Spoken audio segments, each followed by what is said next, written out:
নমস্কার বন্ধুরা, আমার ছাদ বাগানে ড্রাগন গাছ আপনারা দেখতে পাচ্ছেন। দেখুন কত সুন্দর সব গাছ হয়েছে।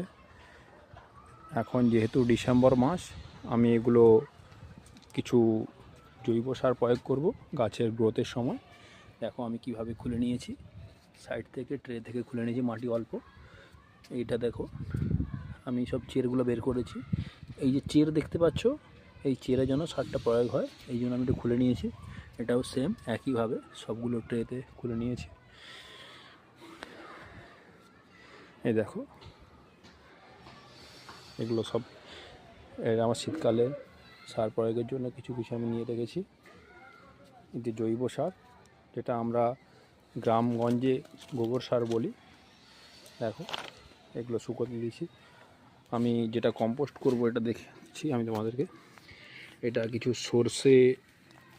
সর্ষে খোল আছে, প্লাস বাদাম পিড়ি খোল আছে।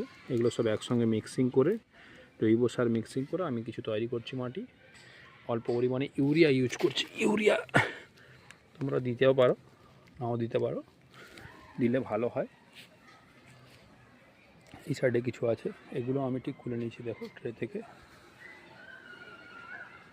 এই যে আমার একটা গাছের গ্রোথ দেখো, ডালাটা কত মোটা হয়েছে, দেখেছো কত সুন্দর। এগুলো এই ডিসেম্বর মাসে গাছের পরিচর্যা করতে হবে।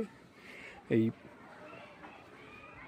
মে মাসের থেকে, এপ্রিল মে মাস থেকে অলরেডি ড্রাগন গাছে ফল আসা স্টার্ট করে দেবে। তখন কিন্তু আমরা এই গাছে পরিচর্যা করতে পারবো না। এই কারণে এখন থেকেই পরিচর্যা শুরু করে দিতে হবে।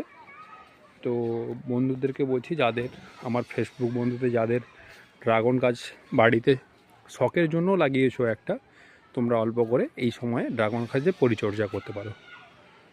বাই বাই, টাটা বন্ধুরা, ভালো থাকবেন সবাই, নমস্কার।